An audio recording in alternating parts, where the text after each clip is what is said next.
Supreme court collegium द्वारा 1 महीने के अंतर पे जजों के अपॉइंटमेंट को लेकर के अपनी सिफारिशें बदलने पर विवाद खड़ा हो गया है और जस्टिस कैलाश गंभीर ने राष्ट्रपति को चिट्ठी लिखकर इस डिसीजन को न मानने की गुहार लगाई है। अदरवाइज जुडिशियरी में गलत परंपरा पड़ जाएगी। क्या है पूरा विवाद मैं आपको बताऊंगा। मैं हूं विद्याशंकर तिवारी, इंडिया न्यूज़ के डिजिटल चैनल इन खबर के लिए। दरअसल हुआ क्या था, सबसे पहले सुप्रीम कोर्ट के जजों, हाई कोर्ट और सुप्रीम कोर्ट के जजों के अपॉइंटमेंट कैसे होता है ये जान लेते हैं। चीफ जस्टिस की अध्यक्षता में 5 जजों की एक कॉलेजियम बनाई गई है जो कि हाई कोर्ट और सुप्रीम कोर्ट में जजों के अपॉइंटमेंट के लिए सिफारिश भेजती है सरकार को। 10 दिसंबर को एक मीटिंग होती है कॉलेजियम की और उसमें जो है 2 जजों के नाम को सिफारिश की जाती है सुप्रीम कोर्ट का जज अपॉइंट करने के लिए। ये हैं राजस्थान हाई कोर्ट के चीफ जस्टिस प्रदीप नंद्रा जोग और दूसरे हैं दिल्ली हाई कोर्ट के चीफ जस्टिस राजेंद्र मेनन।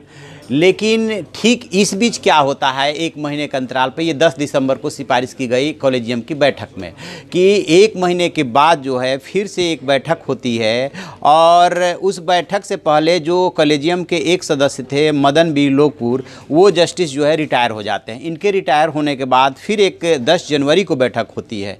पहले हुई थी 12 दिसंबर को बैठक और बाद में मीटिंग होती है 10 जनवरी को और उसमें इन दोनों जजों का नाम हटा करके वहाँ पर अब सिफारिश की जाती है कर्नाटक हाई कोर्ट के चीफ जस्टिस दिनेश माहेश्वरी की और दिल्ली हाई कोर्ट के जस्टिस संजीव खन्ना की।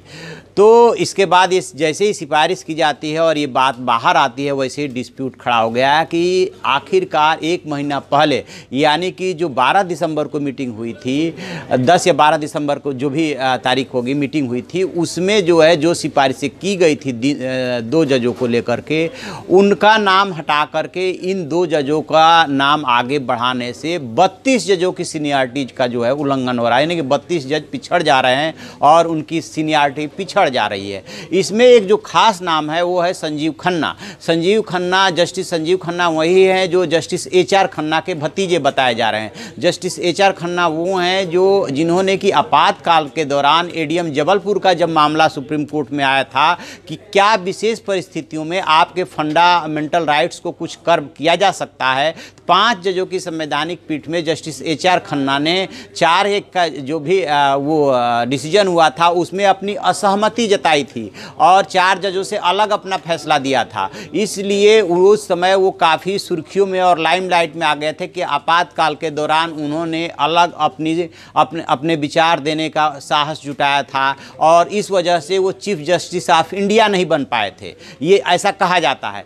तो जो कैलाश गंभीर ने राष्ट्रपति को चिट्ठी लिखी है, जस्टिस कैलाश गंभीर वो रिटायर्ड जज हैं, उन्होंने उसमें ये सवाल उठाया कि यदि ऐसा किया जाता है, वो भी काला दिन था जब HR खन्ना को चीफ जस्टिस ऑफ इंडिया नहीं बनाया गया और ये भी काला दिन होगा जब उनके भतीजे संजीव खन्ना को 32 जजों की सीनियरिटी को क्रॉस करके और सुप्रीम कोर्ट में जज अपॉइंट किया जाता है। लिहाजा ये अन्याय नहीं होना चाहिए, इसे तत्काल आप इसमें इंटरफेयर कीजिए और इसे रोकिए। हम आपको बता दें कि जो प्रेसिडेंट ऑफ इंडिया होता है वो जुडिशियरी का भी हेड होता है और सारा अपॉइंटमेंट बेशक वो एक प्रोसीजर से होता है लेकिन अंतिम मुहर राष्ट्रपति की लगती है तभी जा करके वो जज अपॉइंट होता है। तो ये विवाद हुआ है और इसके अलावा जस्टिस कैलाश गंभीर के अलावा दिल्ली हाई कोर्ट के चीफ जस्टिस रहे AP शाह, जस्टिस चेलामेश्वर और कई जजों ने इसको लेकर के आपत्ति उठाई है कि ऐसा नहीं होना चाहिए। यदि ऐसा होता है तो ये जुडिशरी के लिए काला दिन होगा और इसको रोका जाना चाहिए, ये बात आ रही है।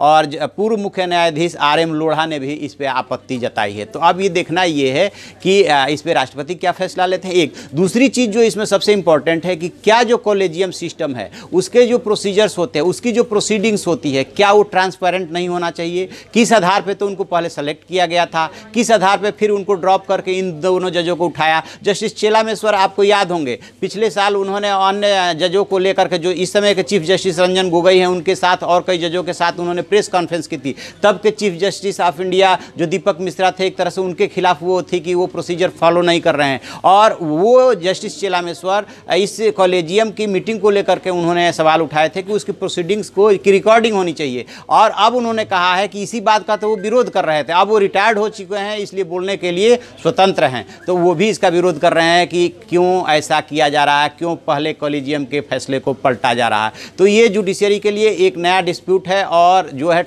सबसे बड़ी बात है कॉलेजियम की कार्रवाई जो है, प्रोसीडिंग्स जो है वो ट्रांसपेरेंट होना चाहिए। तो देखते हैं कि अब इसमें प्रेसिडेंट ऑफ इंडिया, भारत के राष्ट्रपति रामनाथ कोविंद क्या डिसीजन लेते हैं। तो आप ऐसी खबरों के लिए देखते रहिए हमारा डिजिटल चैनल इन खबर, और उसे सब्सक्राइब कीजिए।